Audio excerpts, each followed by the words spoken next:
The human race is united by its common problem. We have rejected the authority of God and despised his glory. And for this, Paul says, all of us, the whole human race, stands condemned.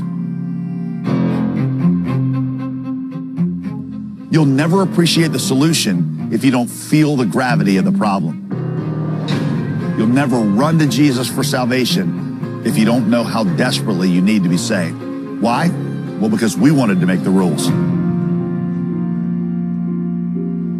Romans is a book all about the gospel, written for Christians to take them deeper into the gospel. Paul builds his case for the gospel in the book of Romans in a very logical, tight way. I love it because throughout the book, Paul, it's like he anticipates the objections of his readers and then answers them.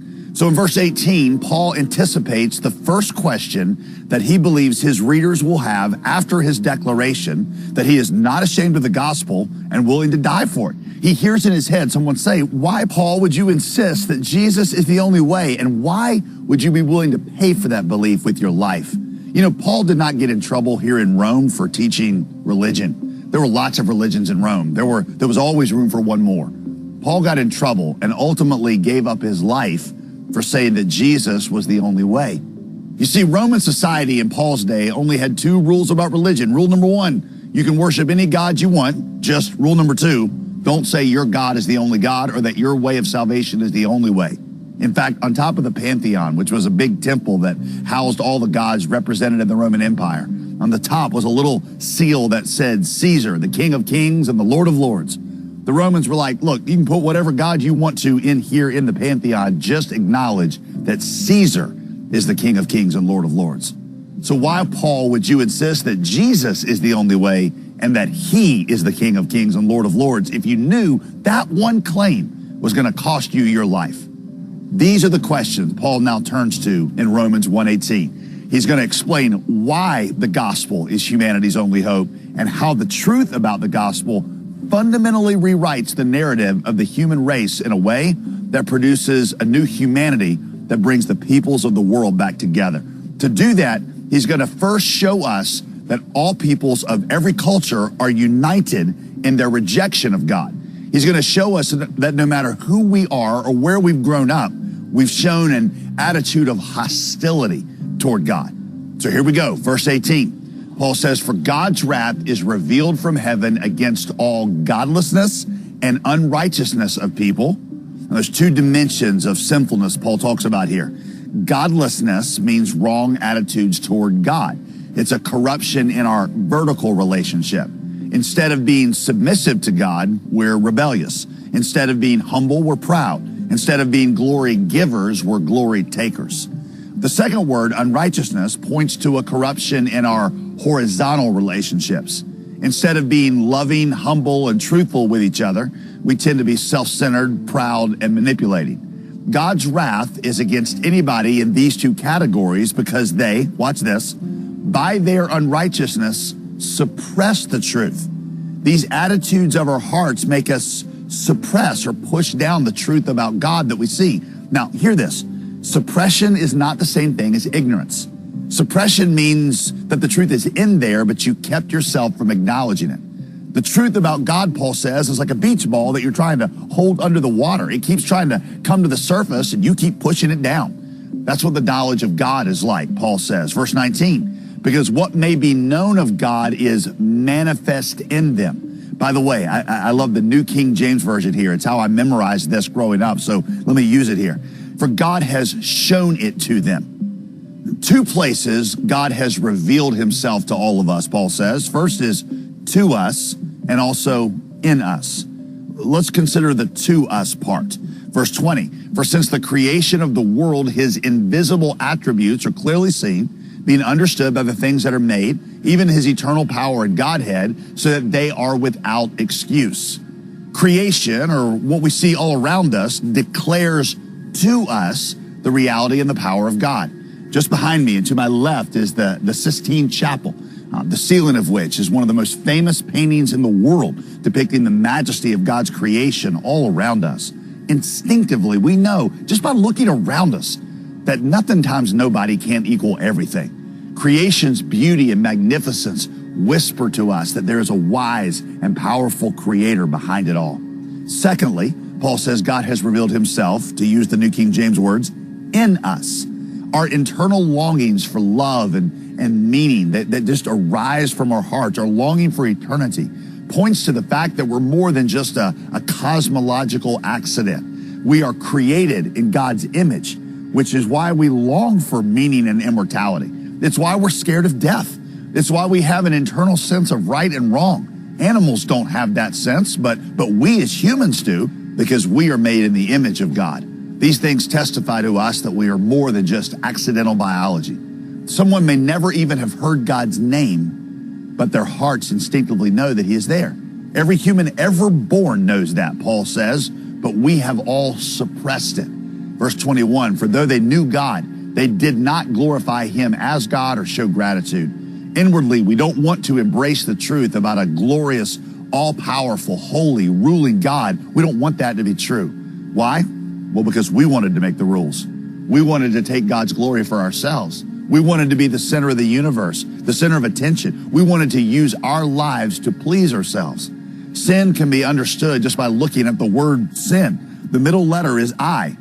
I want to be at the center instead of God. I want to make the rules instead of God. I want to call the shots instead of God. Inwardly, that's what every human now wants, and that makes us suppress the knowledge of God that creation and our consciences testify to us. Now, follow this. Paul says that suppression takes one of three forms. The first is disobedience. We rebel against the knowledge that we have. In chapter 2, Paul is going to explain that all of us, both religious and irreligious, fail to live up to whatever standards of right and wrong we establish for ourselves. We disobey what we know to be right. Secondly, our suppression can take the form of distortion. That is, we reshape God into a deity that we prefer, that we can manage or manipulate, a God who serves us or caters to our preferences. That's what all false religions do. Paul talks about this in chapter 1. He says we trade the glory of the eternal God for something we can substitute for him, something we can manipulate and control. That's going to take the form of idolatry or false religion. Thirdly, our suppression can take the form of denial. We just deny that God exists. This would, of course, be atheism or agnosticism. Now, you say, but I know some people who were genuinely convinced there's no God. And I don't think they're suppressing the truth. They think there's no God. Yes, but Paul is saying that the reason that their minds come to that conclusion is because their hearts don't want the truth about God to be true. So they suppress it. Postmodern philosophy has shown us that the most important factor in determining what we believe with our minds is what our hearts want to believe. Imagine a racist who is prejudiced against a certain kind of person. So he finds reasons to justify his hate. Everything he sees goes through the filter of his dislike of that kind of person. Paul says that the human heart instinctively hates the glory and authority of God. And for many people, that colors their interpretation of the evidence that is out there. They come to the conclusion that there is no God because internally it's what their hearts want to be true. Every human heart is born in a posture of hostility toward God, Paul says.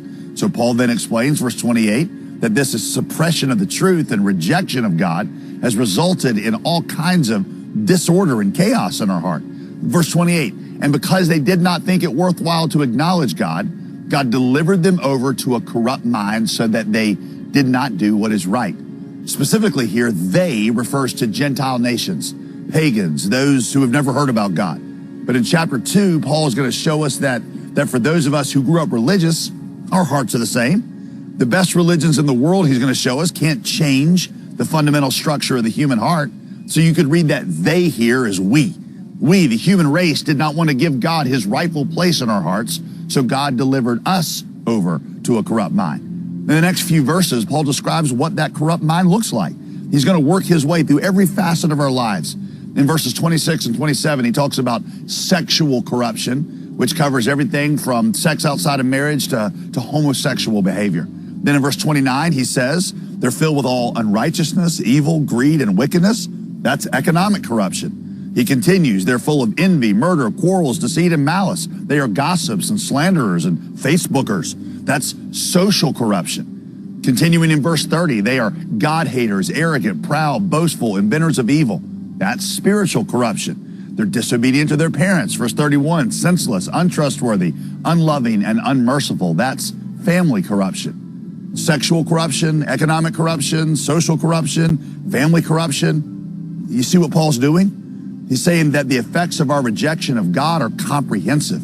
It affects every part of our lives. Our idolatry, the elevation of our desires over God's will, the putting of ourselves at the center instead of Him, the refusal to submit to Him so that we can do whatever we want, that rejection has affected every dimension of our lives. The curse has affected all of us completely, all the way through. The corruption of sin differs from person to person. Some of us are going to struggle with certain sins on that list more than others, but the fall affects us all. And it all goes back to that one root sin we all share in common, the I problem. I want to do what I want to do. The human race is united by its common problem. We have rejected the authority of God and despised His glory. And for this, Paul says, all of us, the whole human race, stands condemned. Whew. I knew this was going to be a heavy, almost dark. But in order to really appreciate the good news of the gospel, we have to understand the bad news of why we need it so much. The Christian philosopher Francis Schaeffer used to say that if he had 1 hour to talk to somebody about the gospel who had never heard it, he'd spend the first 50 minutes explaining the mess that we're in, and only the last 10 minutes giving the gospel as the solution. You'll never appreciate the solution if you don't feel the gravity of the problem. You'll never run to Jesus for salvation if you don't know how desperately you need to be saved. So as we close out chapter 1, Paul has laid down the first layer of his gospel foundation. All of us, regardless of our culture, background, or race, we are all in desperate need of the cleansing blood of Jesus Christ and His healing from sin. That includes Gentiles, Jews, and you and me. If we're tracking with Paul, most of us will think, well, I had better start getting religious and clean up my act. I need to focus harder on getting better. Isn't religion the answer to our ungodliness and our unrighteousness? To that question, Paul now turns, which we'll learn about in the next section.